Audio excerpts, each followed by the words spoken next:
Hey everyone, this is your Black Auntie Kiana Ellison, and this is a Blackity Black recap. Last episode on Call Me Blackity Black, I talked about one of my newer personal experiences where I was at the gym and this older guy asked me about my purple box braids and if they were real or fake. And then he proceeded to claim that others, meaning black people, lie about their hair and that it was great that I didn't lie about mine. If you'd like to hear the conversation that I shared, please go check out the last episode because it was an interesting story and topic that I talked about. It's something I really don't talk about in my personal life because with microaggressions, people really don't get the importance nor do they understand the weight. And that's why I titled the last episode Just the Little Things, because little things add up if they continue to happen and they do not get addressed. So please go check out that last episode if you didn't have a chance, and let's hop into the new episode right now. Good morning, good afternoon, and good evening. Whatever time you are watching this, I hope you are having a good day in general. Now, as I already stated, last podcast, we were talking about microaggressions as we have been doing for the last 2 episodes. If you have forgotten what a microaggression is since the last episode, I'll give you a nice little reminder. A microaggression is the unintentional or intentional discriminative statement made to a person to another individual or group. You cannot tell yourself that you're not being microaggressive if someone is telling you that you are. You have to accept that you are being microaggressive. This goes for black people, white people, brown people of all sorts, and the list goes on. So every person of color and person without color can be microaggressive. If you're listening and going, but Kiana, I don't want to be microaggressive, but I'm so curious about other people. Well, here's some advice. 1. Ask when there is a social cue to ask. And this is what I mean by that. A. If someone is talking about their culture, that's a wonderful time to ask about it. B.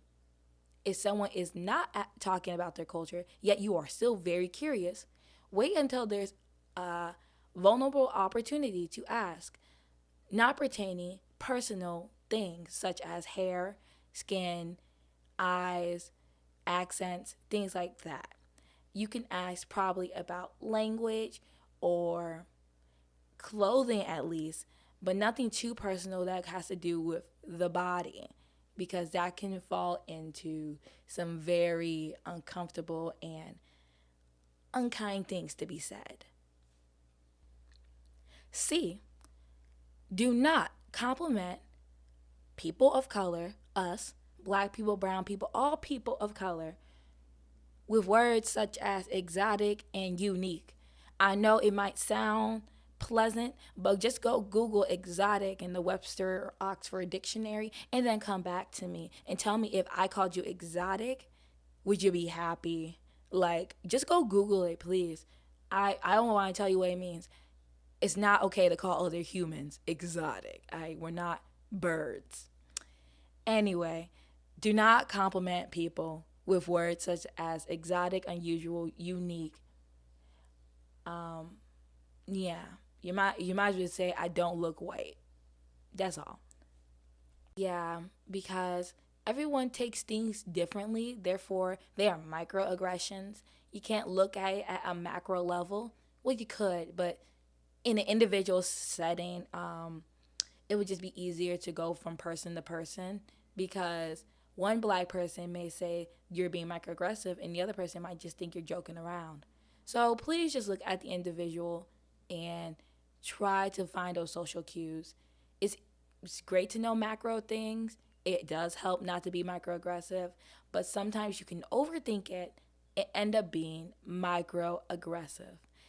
So recently, I went to this small town American name, Illinois, with my friends for like a nice little day trip because, their parents have like a little cottage type thing out there. It's really, really cute.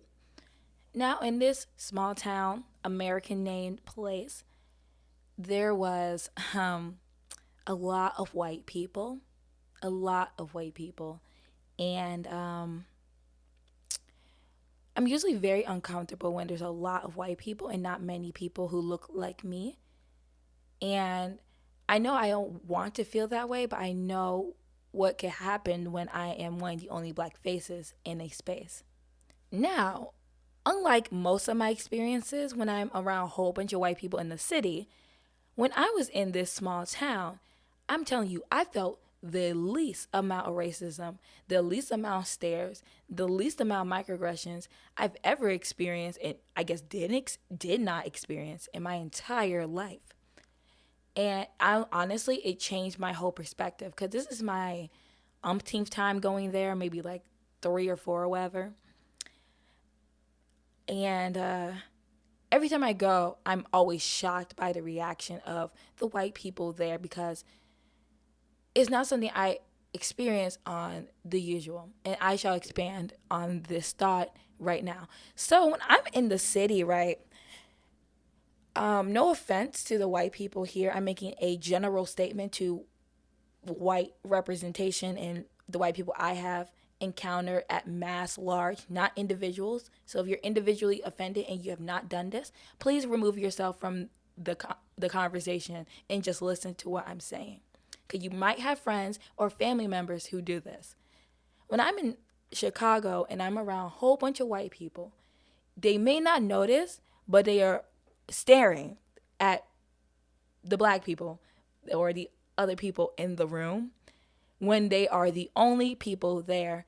And I went to a bakery with my cousins years back with a whole bunch of white people. We were the only other black people besides the one black waiter.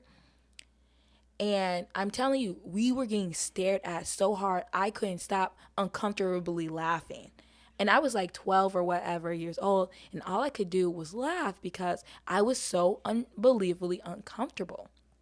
Now, I'm in small town America, Illinois, and I wasn't getting any of that. People would compliment me. Like this one lady, she literally walked up, she's in passing, she said, "Hey, I really like your hair. My daughter, she loves purple, so I know she would like it too." And guess what happened after that? She walked away. She walked away.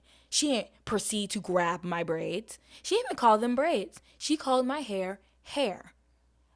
Because she saw that as normal, as a regular hairstyle, not to be like, I guess, singled out by the style. All she said, she liked my hair. She didn't call it braids. She didn't try to call it twists or locks, like try to identify it, but what she understood about my hair, she just saw hair, she liked it, and complimented it. There were some people, they complimented my outfit before they even complimented my braids, which is a very unusual thing for white people in my normal experience with white people. Normally, they will always compliment something that is like directly pertaining to me being black. Like, yes, I have box braids. That's obvious, you know, but they may not compliment the earrings that I'm wearing, or they may not compliment the really nice shirt that I bought that I want everyone to see, but everyone just sees my afro or my braids or my skin. Like, I'll get complimented on my skin color. Like, how did I get that, tan when it's obvious that I'm black? It's things like that that I did not experience in like this very white, very American town. And I'm telling you, I was walking in there ready pretty much to fight like some microaggression. I was ready. And I'm so happy I didn't even have to like entertain that. I was able to be on vacation and not be fearful of people calling me exotic, not having people stare at me any more so that they were staring at anyone else, if they were even staring. It was so respectful. If I could be honest, I almost went back to the cabin and cried because I was so shocked and I didn't know how to go about it because everyone was being so normal to me, not even just nice, but I was being treated as the way I always wanted to be treated, like just as a human, not just as a black person. It's like they saw that I was black and they cared about it, but they didn't have to address it. It was like they knew I was black, but they treated me just like anyone else. I honestly never ever experienced something like that in my life. And to know that there were black people who lived in that area and other people of color who lived in that area, I felt very safe for them. I didn't have any like, drawback. And every time I go, I'm like so shocked that that's not like a one time thing. That these are the same white people that I see all the time, still being nice to me, still being normal to me, and not like whispering, or looking or staring. Even like the oldies, like the old people, like in their 80s and stuff, they don't even stare at me. So I know it's something that is like obtainable in Chicago. And it's such a crazy thought because I always hear it's these small towns, it's the South and all these other places that may not have as many people of color, and I have yet to experience that at full circle. And I just want to encourage white people that it is possible to not be microaggressive in complimenting other ethnicities, because I'm telling you, not once was I microaggressive or stared at the mass majority, because if I can be honest, it seemed like they just didn't care enough to be intrusive in a good way.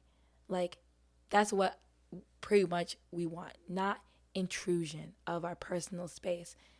Like, I'm not sure how you would feel if you knew that you were different in some way, shape, or form, and all you have are stares. And I don't know. I just don't like the idea that I am the center of attention on something that I just can't change about myself.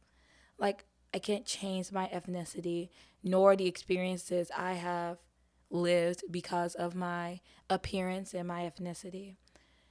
And to know that there are still people who pretty much make their own personal zoos of people is very disheartening when you are the exhibit.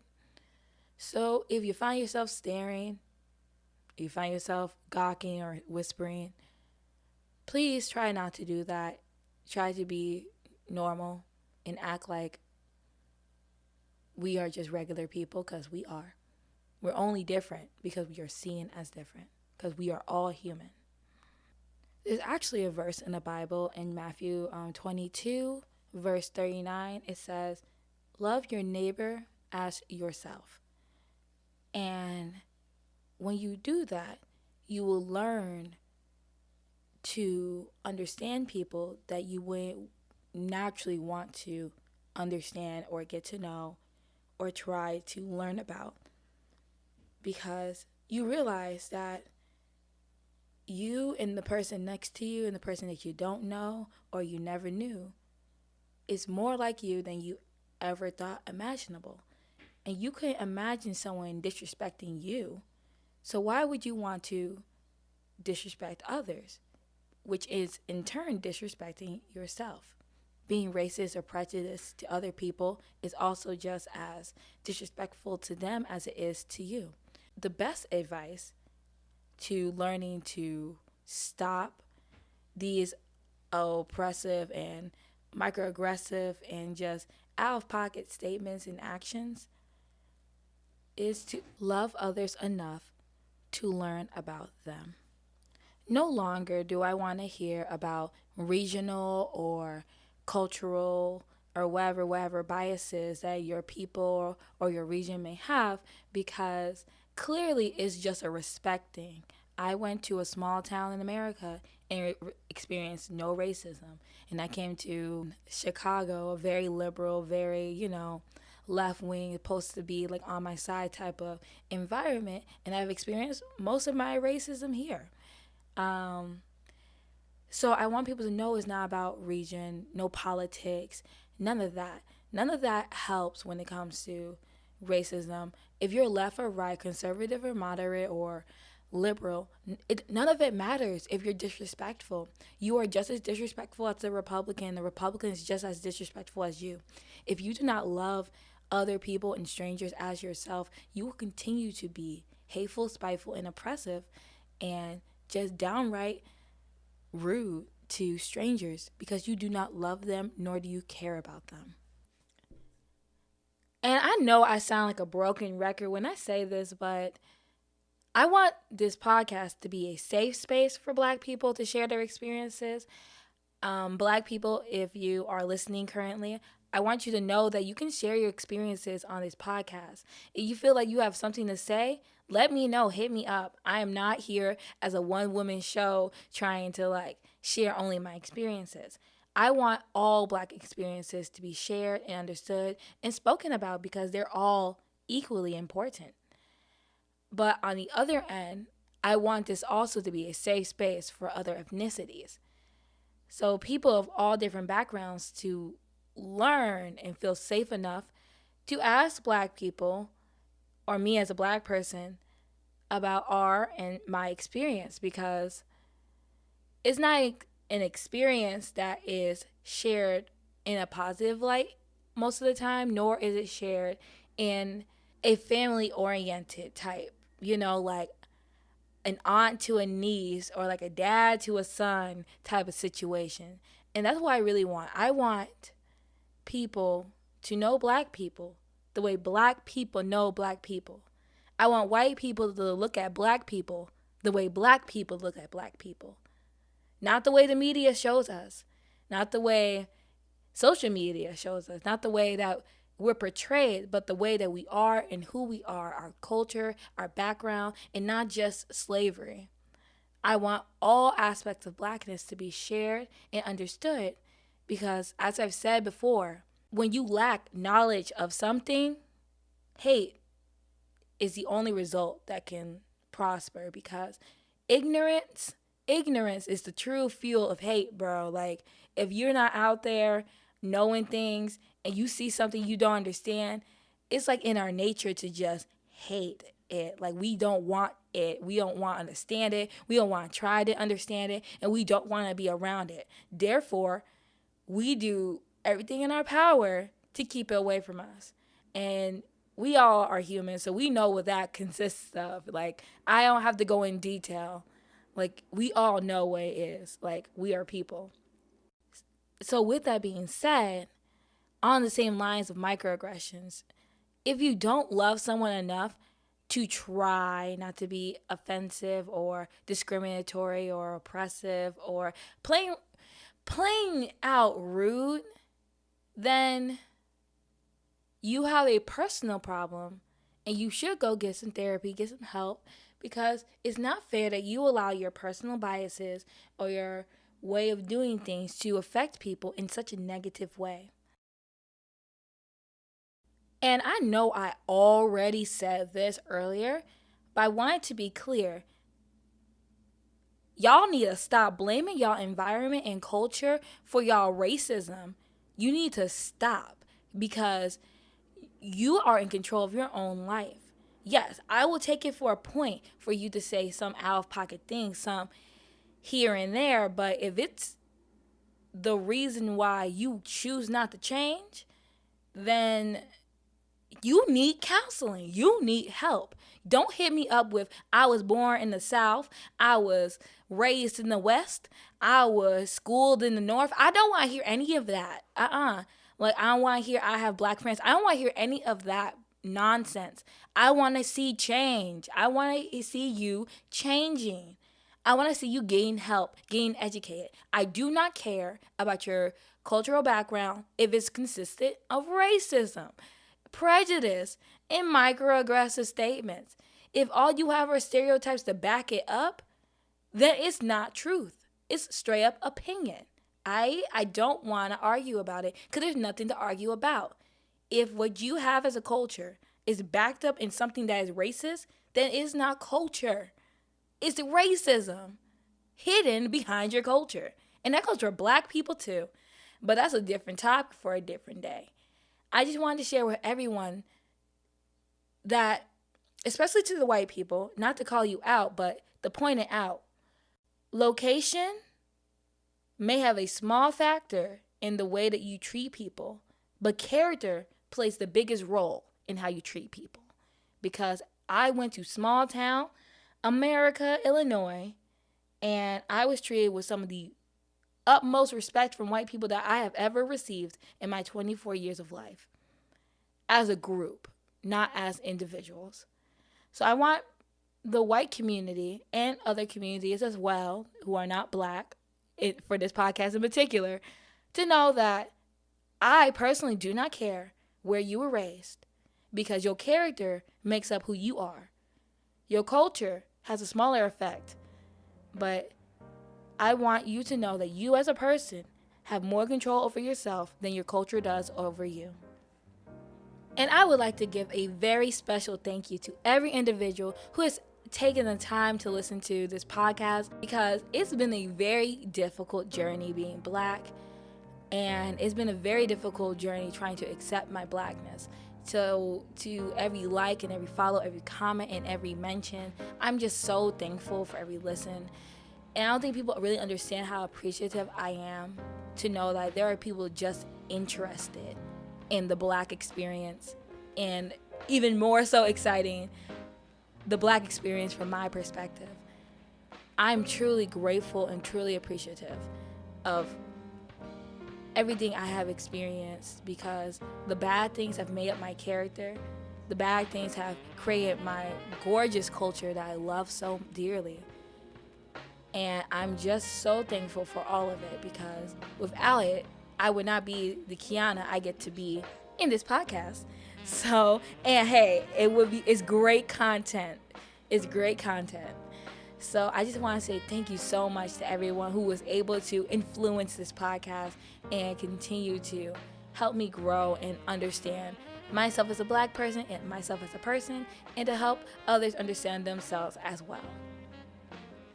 I would also like to thank everyone for waiting so patiently for this episode, because due to personal things, I had some complications in life and I was unable to get the podcast out on Tuesday. So please accept my apology for having this podcast so late and having everyone waiting so tirelessly.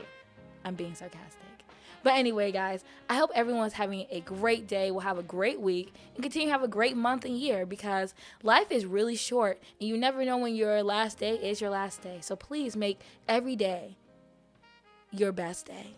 This is Call Me Blackity Black, and this is your black auntie, Kiana Ellison. And stay black, y'all. Okay, bye.